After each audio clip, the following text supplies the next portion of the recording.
Ghost stories? Well, there aren't any of those around here, but we do have a story that's sort of along those lines. No ghost or anything, but it could be considered a scary story. Around here, it spawned a kind of urban legend. People take it seriously here too. So years back, I'm talking about 98 or 99 maybe, a guy by the name of Jack Cruller moved here from New York City. Or was it Boston? Point is, Jack came from a city, Boston. It was Boston. Anyway, Jack wasn't exactly new to this little town. He grew up on a farm that's a good ways up the road. He helped do chores and do little jobs as a kid. Good worker right up until he left. He really did know a lot about farming and wasn't just some big shot business type who thought he could retire out west on the farm. Jack had a good life in Boston, but he came back on less than happy terms. His dad had passed and left Jack the farm. It was all very rough on Jack on account of it wasn't just his father died of a heart attack. His dad was healthy for his age and everyone expected him to live another 20 or so years. It was hard on Jack because his dad went missing before he was found dead. It was about 2 years ago that he was gone before his body was found. All bones, torn clothes, half buried by time and erosion. I say it was tough for Jack, but it was tough for all of us. Being such a small place and all, everyone knows everyone here. I actually knew John Cruller personally. Me and him grew up together, went to the same school and all. Jack arranged the funeral, but he also started taking care of the farm from day one. Like I said, he was a good worker. The kid knew how to put work ahead of mourning. He kept only a few of the hired hands that his dad had. Jack could do most of the work himself, being a strong man of 30-something. His dad had so many hired hands because he was getting up in age. I think he was 55 when he passed. 56? Well, his dad was too old to work is what I'm getting at. And so he had more hired hands than Jack needed on that farm. It's still there too. The farm, I mean. The crops are all dried up and dead now, of course, but it's there. A big gray house, plenty big for a family of 6, and out back is a few acres of brown, dead barley crops. It was the main supply for the brewery here in town back in the day. Back to Jack. The Cruller boy didn't have a wife or any kids. It was just him, alone, in that big farmhouse. As you'd expect, we saw a lot of Jack here in town.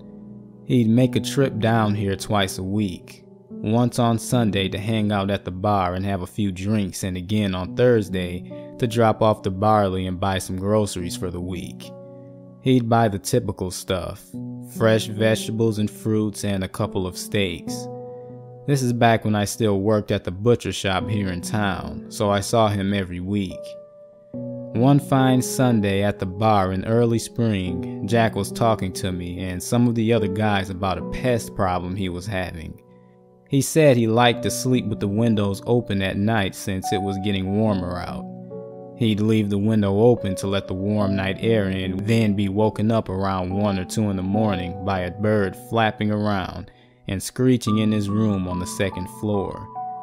I suggested he buy a dog to keep the bird out and give him some much needed company after working hours when all the hands went home. The barking and scaring would make the birds know they aren't welcome, and Jack certainly had plenty of room for a dog. He took my advice and got a young Rottweiler from the pound. Nice looking dog with a black and brown coat. Jack said it kept the birds out of his place. He would keep the dog in his room at night, right next to his bed, and it would growl at anything in the window. Like I said, this is when I worked at a butcher shop. I retired a few years ago. but someone else took over for me, so it's still the best place to get meats around here. Jack came down on Thursdays and would buy some sausages or cold cuts or other various meats. And every week he'd get a steak. Can't blame the guy. Steaks are my favorite food too. This one day he asked me, and this is around 2 weeks or so after he got the dog, he asked if he could feed the pooch a bit of raw steak every now and then. I told him to cook it at least rare so there was nothing that could get the dog sick, but other than that it would be fine. I'm no vet, but I know dogs do love meat, and it would work for a good reward every now and then. I assumed the dog got some steak every time he did something good, like if it scared off a bird that was persistent. According to Jack, there were a few of those, as if there was something outside that scared them more than a growling Rottweiler. So I figured that the dog got some meat 1, maybe twice a week. No, the dog didn't go crazy from tasting meat like a lion does, if that's where you think this story is going. Jack said the dog was a big pushover, wouldn't even attack one of the birds, just scare them away. Besides, dogs are more loyal than hungry. Now, what did happen was, about mid-May, Jack came down to my shop on a Wednesday. This was odd because people here stick to a pretty regular routine that only changes for good or very bad reasons. Jack bought a pound of steak, again odd because he never bought more than a half pound. Then he told me his dog had ran away in the night. Jack told me about how he woke up to his dog not only growling, but barking like a maniac. And then he heard scratching on the floor and it sounded like the dog jumped. Jack got out of bed to see what had happened, and it looked like the dog chased a bird out of the window. He saw it running for the tree line, barking, but he couldn't make out anything else in the darkness of night. Jack loved that dog to death, spoiled it too. So it was no surprise to me that he was planning on luring it back with some food. Jack came back the next week, on Thursday, and went about his business as usual. He was being hopeful and optimistic. Jack found the meat gone every day that he had put some out so far. Though his dog hadn't come back, he said things like the dog must have just chased the bird back into the woods and lost its way again. I didn't buy it though. I thought Jack was being too optimistic. Maybe I should have told him that his dog wasn't coming back, but I had bigger issues. I was starting to get less and less meat to sell every week. The farmer I bought most of my selection from was finding a lot of his livestock dead. Cows, pigs, horses, even the chickens were found with large bite wounds or missing portions of their bodies. He even told me how one cow lost its entire lower half. He told me, oh, this farmer is named Billy, and he still lived about 1.5 miles away from the Cruller farm. He doesn't sell animals anymore though.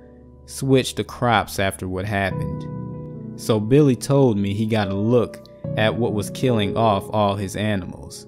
He said he took a shot at it one night when it was trying to claw its way into his barn. I will never forget the description he gave me if I lived to be 100. It was at least 6 feet tall and had dull, gray, leathery skin, covered in spikes all down its back at its joints like the bones grew out too long and jutted out at the knees, elbows, shoulders, and pretty much every other joint.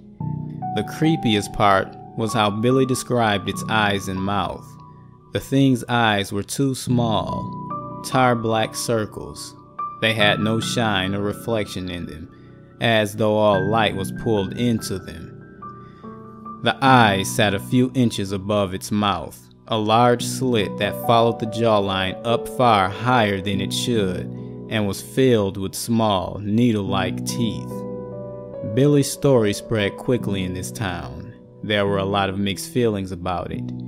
On one hand, Billy was known for drinking late into the night and had claimed more insane things on his drunken stupors. Us older folks thought he was just hammered and saw something like a wolf or fox out there. The younger people, though, they believed the story. Billy was an honest guy, and he had given such details it seemed the story couldn't be a dream. In the end, it was silently decided that no one should feed into Billy's tale. If only we had done something about it, went and checked it out for ourselves, humored him. Maybe if we did that, everything would have ended okay. It was a few more weeks that I saw Jack walking out of a pawn shop. This was fairly early, before I started my shift, so I went over to say hello. He wasn't looking so good. In fact, Jack was fuming, all red in the face. His cheeks wet with tears, and his lower lip looked like it was chewed on for the better part of an hour. I asked him what was the matter, and, choking back a sob that caught in his throat, Jack responded, "It's my dog," he said. "I found what's left of him." That almost knocked me off my feet. I waited for him to calm down and had him explain what happened. He had, apparently, been putting up a fence because animals were turning up dead on his land. Small things like rabbits or field mice. When he'd gotten to the back left corner of his property, he found the remains of his animal. There were only bones left, according to Jack, and a few bits of meat here and there. The only reason he knew it was his dog was the snapped collar on the ground only a few inches away from the body. It looked like the dog had fought something much larger. Jack had figured there was some kind of wild animal that Billy had seen, and it is what got to the dog. I wasn't so convinced, but I stupidly kept my mouth shut. Then I asked what Jack bought in the pawn shop. He had purchased a shotgun with slugs, the solid metal shotgun rounds. He refused to tell me why, but I had a pretty good idea. He was planning on killing whatever it was that got his dog. I couldn't blame him, seeing how the dog had become his best friend. The only thing to keep him company after a long day at work. No, I didn't blame him. But I thought it was the stupidest idea he could ever have. Now, this might be a small town, but there is still a waiting period after buying a gun. There are background checks, and it takes about 3 weeks in all. So it would be a while before Jack got the gun, and I didn't expect him back until Sunday. To my surprise, Jack returned the next day.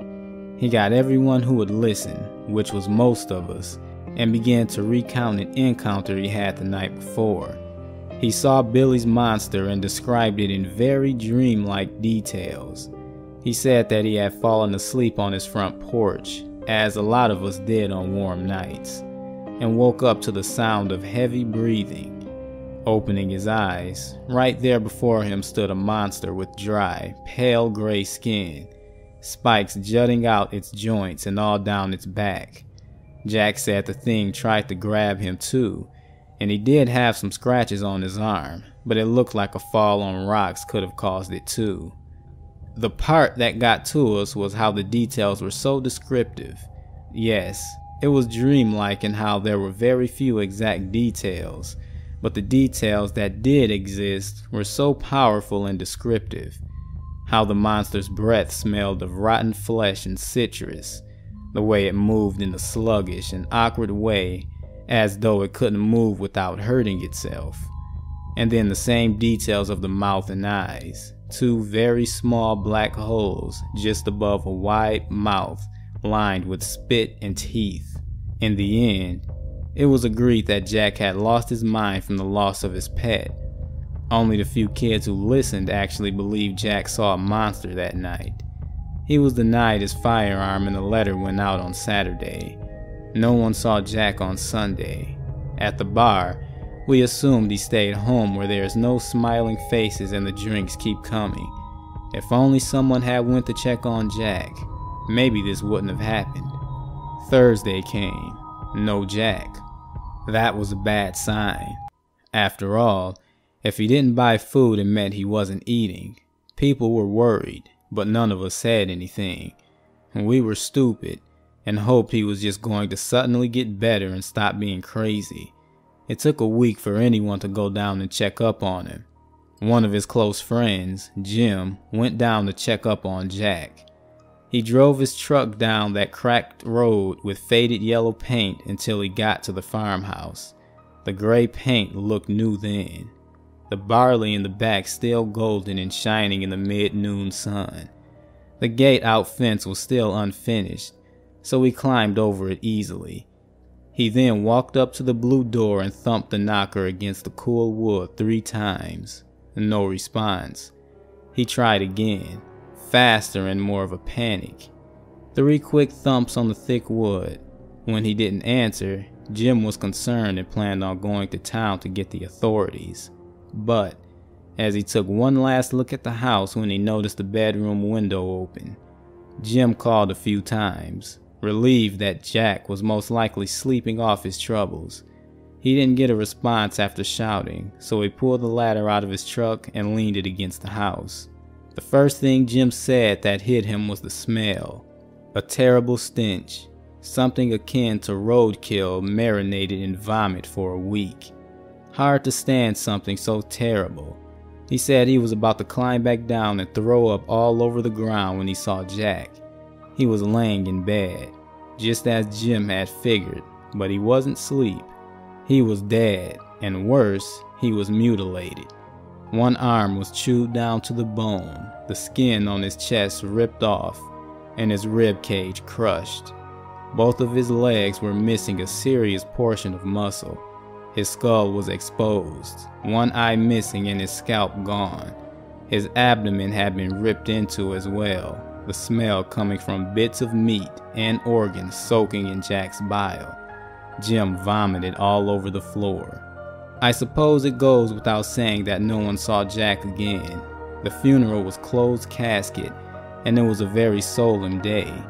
No one wanted to bring up Billy's monster, but everyone must have been thinking it. Then a young girl, must have been around 8, loudly asked her mother if the monster ate up Mr. Cruller. There was a collective shudder between all in attendance, and the mother began trying to explain to her daughter why she couldn't say such things. Then the boy, only a few years older, piped up and shouted that the Carnivore is what killed Jack. Carnivore was the name that Billy's monster was given, and it stuck. It was impossible for anyone to forget about Carnivore after that. Like I said, spawned an urban legend. Now, you can take this story as true like all of us do, or you can just take it as a good horror tale. No skin off my back either way. However, show some respect to the locals around here. They take it very seriously. It's like a boogeyman to us. It's the reason kids don't go out alone after dark. If anything is found dead and eaten, no matter how big it is, it's blamed on the Carnivore. And no one sleeps with the windows open anymore. Oh, look at the time. I have to get out of here. Yeah, enjoy the rest of your night. One last thing. I don't suggest driving up to that old gray farmhouse a good ways up the road. It's still there, with its dead crops and the unfinished gate. But that area has a lot of animals that turn up dead at this hour of night.